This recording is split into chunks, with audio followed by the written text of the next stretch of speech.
Hey, how's it going everyone? We're here with the slightly belated Zarbon review video. I do apologise for the delay this time, with him dropping midweek and my day job, which pays for all these figures, being ridiculously busy.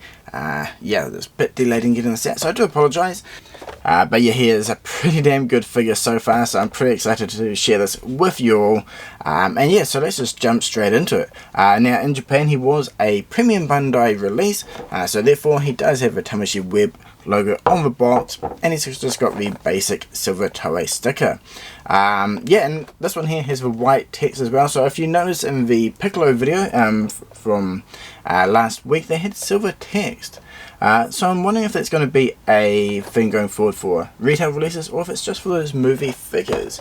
Personally, I do kind of prefer the white on the box, but I'm pretty interested to see how they go forward with this box design. But yeah, on the back though, everything is the same. We've got the nice lineup of the three characters there, so there will be a photo of this at the end of this video, which I have taken already. They look good together. No surprise there though. But yeah, on the front we have the Tamashii quality seal. If you are new to the Figuarts, Monster Arts, or any of the Tamashii products, this is a good symbol for a legitimate figure compared to a bootleg.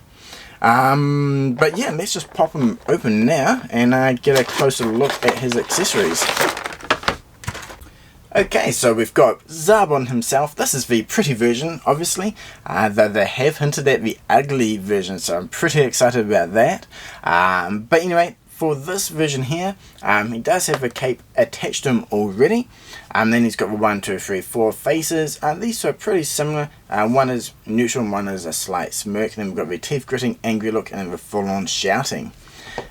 He also has the scouter, so the ears on these faceplates, I'm not sure if it's all, but I'm pretty sure it is. They pop off so you can switch with the scouter, which is really nice. And also when you do use the scouter, you can switch to the other here, which is slightly curved off to the side to allow the scouter to be visible. And then we also have his ponytail, which will attach as well, so he's got two versions. This one allows it to drape on his shoulder, which is really cool, kind of that iconic look. And then he also has the 2-star summoned Namek Dragon Ball, and then just a small selection of hands. One's for his signature Key Blast attack, my kind of more open palm ones, and the kind of gripping ones there. So not a huge selection of hands, but I feel like they kind of cover the main poses that we want to do with this character anyway. So yeah, I think overall a pretty nice solid selection of items. A Key Blast would have been great like any figure, but for some reason Tamashii has those under lock and key. But yeah, let's pop him out and get a close look at that finish. Okay, as Zarbon spins around, we can see his cloak here. It is attached underneath, and you can actually remove this. Though unlike Piccolo, he doesn't have a basic piece of armor to cover that slot. So if you want to take some cool photos with him without the cape, from the front, it will work without any issues. Around the front here, the lovely, nice kind of mint skin tones look nice. Same with his head, all the colouring of his hair, his eyes, and especially his earrings and not necklace, forehead accessory looks really good. One thing to note, like all the other figures, it is just a base bare plastic for the armor. I would have loved some weathering there, but considering all the other figures didn't, it is pretty much expected for the finish. Yeah, he looks really nice. The sculpt, all the lines of his hair, there is a point of articulation in his ponytail, which is nice. So yeah, I mean, sculpt, finish, everything looks nice. It's just basic, no colouring in terms of weathering or anything like that. No real detail on his face. Some extra details then they could have been quite nice. He's simple, but I feel like he's really well done. So yeah, that covers the overall aesthetic, which I think is looking good. So let's just jump into articulation. So starting with his head, yeah, some really nice forward tilt action going on. Going back, he is extremely limited due to his head and hair design, but he can look forward really well. At the moment, he doesn't have much of a left or right head swivel. If you wanted that, you'd probably have to pop the head off and move the peg. But for the left and right, the movement there works really good. And his hair, since it does move up and down, you can kind of adjust that to get a bit more articulation out of him. So overall not too bad. His neck joint seems to move pretty well. A little bit hard to get to, but yeah, there we go. So you can swivel that around. You just have to kind of get your hands in there and just grip onto that neck joint. For his shoulders, his arm flaps are kind of in the way, so let's move those up. Everything here looks pretty much, yeah, normal. Pretty long peg in there actually, so you can go up and down quite a bit. So if you look in there, and that is on the butterfly joint as well, and that actually swivels around really far. And due to the extra big gap in there from the peg, you can actually close the armor down, which is actually quite a nice surprise, and that works really good. I would love to see a slight redesign of these armor with a bit more of a curve in the chest part here. I'm not sure how they could really do that to make it look good, but if they had something there to allow this to come forward a bit further, that would be nice. And I've just knocked this off. So yeah, so as I mentioned earlier, this will pop off, and there is just a single peg. It's pretty much the same as the Piccolo Cape or Boo 1. So yeah, no articulation or movement in this one, just pretty much a solid piece of plastic. I'll just put that off to the back now, just so it's not in the way. Now if we move down to the chest, actually really nice. Everything moves pretty smooth, and due to the slight curve on the back there, he does, I don't know, measure a millimeter of movement, not too much back. Some more would have been nice, but going forward is actually really good. Let's just fix up that focus there. There we go. So his movement forward is really nice. Back is limited, but he does have a swivel as well. So he will move slightly on the top part, and then obviously on the waist and hip area. Now for his legs, not that good. I mean, it's not horrible, but I was kind of expecting something a bit more similar to that of Piccolo, but his upper blue area and his actual leg kind of hinders that movement a bit there. So a little bit limited. Would have liked to see a bit more range, but he can swivel his leg all the way back, which is nice. I like how they've kind of designed it so it does have that kind of butt flap that we do have on some of the latest figures, but the way it's designed, it does still allow the leg to swivel past. I think that's really nice.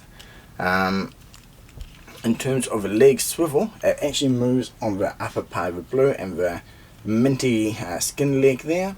So that actually, well yeah, as you can see, you can swivel that all the way around. Not that you would really want to, but you can. And yeah, the knee's fantastic. Check that out. It's nice, smooth, covered. Everything looks really good. And then down onto his ankles. Haven't actually covered his arms yet, but he has some pretty chunky pegs, and yeah, they actually work nice. It kind of hides everything quite well. I mean, not too much range of motion there, a bit more up and down would be nice, but you do have a bit of tilt and the usual toe tip.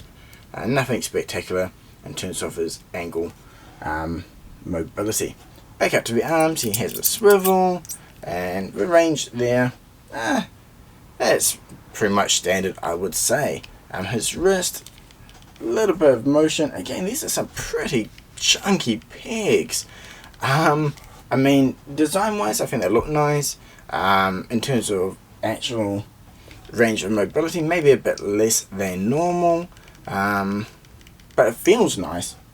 So maybe they're doing this since, maybe they're just trialing it out, since I guess some people are a bit too rough with these figures and end up breaking wrist pegs, maybe, or maybe it was to try and fill in the gap since he is a bit more chunkier.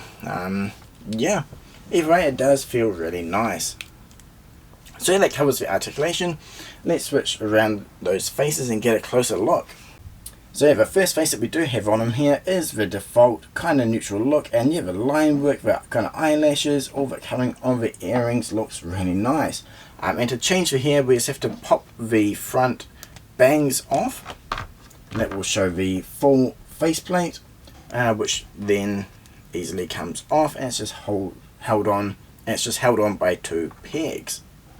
Just switch over the head plate like so, and then just reattach the hair. And yeah, nice, simple and easy. And yeah, this is the slight smirking one. I actually really like this one. Again, lovely colouring on his decorations, and the eyes are lovely and crisp. Yeah, everything just looks really good. I mean, to be honest, Tamashi's been nailing the faces for the last 6 or 12 months, so yeah, nothing really unexpected there. Next up is the kind of angry, frustrated look he does with the teeth gritting, and that one looks nice. It's got the extra details for the lines underneath there, just above his cheeks, under his eyes, to really bring forward that, I guess, aggression, frustration. It looks really nice. And finally we have the full-on screaming, annoyed look from Zarbon, and again looks great. Extra detailing, colouring on his bridge of his nose, his what's it? I keep wanting to say necklace. What's a forehead necklace? A foreheadless? Anyway, this is actually curving off to the side. It looks really good. Yeah, it looks really nice. I'm loving this figure. But yeah, I'll also show you how to do the scouter now. We'll do that on the base face though. So as I mentioned earlier, each of the face plates, the left ear, you can actually pop that off. A little bit fiddly, but there is a peg in there. So you can slot that off. And then you just take the scouter and line it up, and it just slots straight in. So you can do this for each of the face plates. And then we just slot that back onto the face, and this time we use the additional bangs, which has the curve, and then that will just go right around the scouter and giving you the final look, and that looks really nice. However, something's just slightly missing, and that is the nice bang or a ponytail around the back, so we can just pop his current one off and now attach this one here on.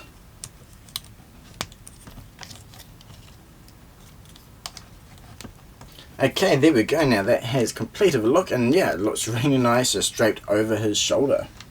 Okay, let's just switch over one of those hands and get a closer look at that peg. And as I mentioned earlier, he has some pretty chunky pegs, which yeah, it moves really nice. Everything seems to be held in there firmly.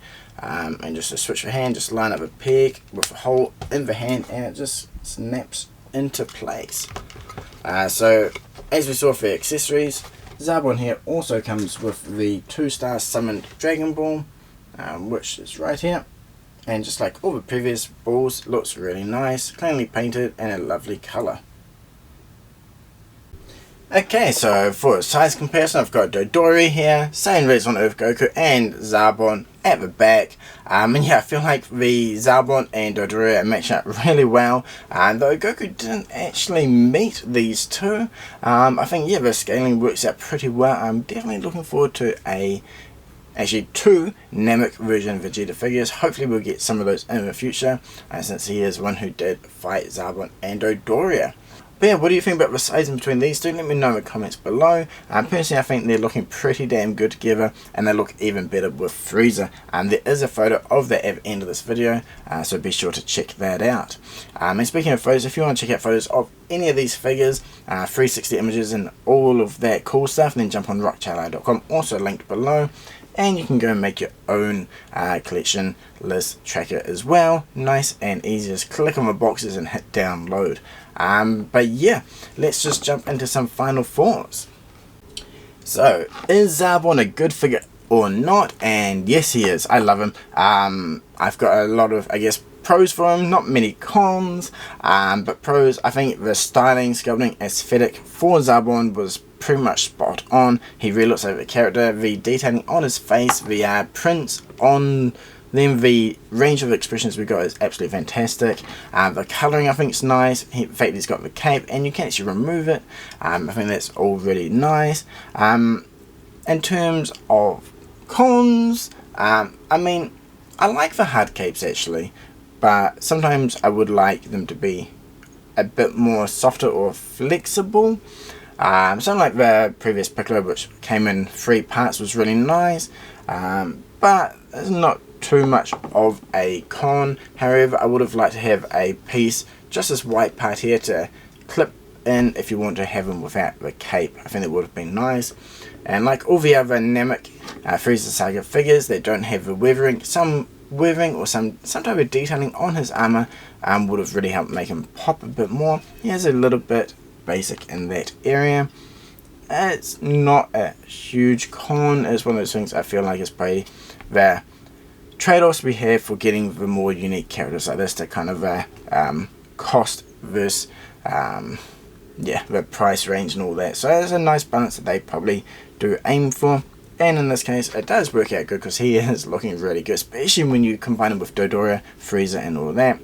We just need all the other sweet Namek figures, which actually from yesterday or today, Tamashii Tokyo Showroom has a really awesome Namek Saga display going on. I'll be checking some photos of that up on Rockchala later, so you can check that out. But in there they have a poster with second form, third form Freeza, resurrected Vegeta, ugly Zarbon and Curie as all potential release candidates. On the poster it says, guess who will come out next. You know, what's your prediction for these release candidates? So yeah, it's going to be really cool. Hopefully we get all of those figures, especially Curie. I think it'll be really cool to have all the bad guys from the saga. But yeah, hope you enjoy this video. Hope you really enjoy Zarbon as much as I do. If you ordered him, or even if you didn't, let me know below why and who you want next from the Freeza saga. And yeah, if you want to check out images of Zarbon here, jump on Rockchala, full range there, and some at the end of this video. So again, thank you very much for watching. Until next time, cheers.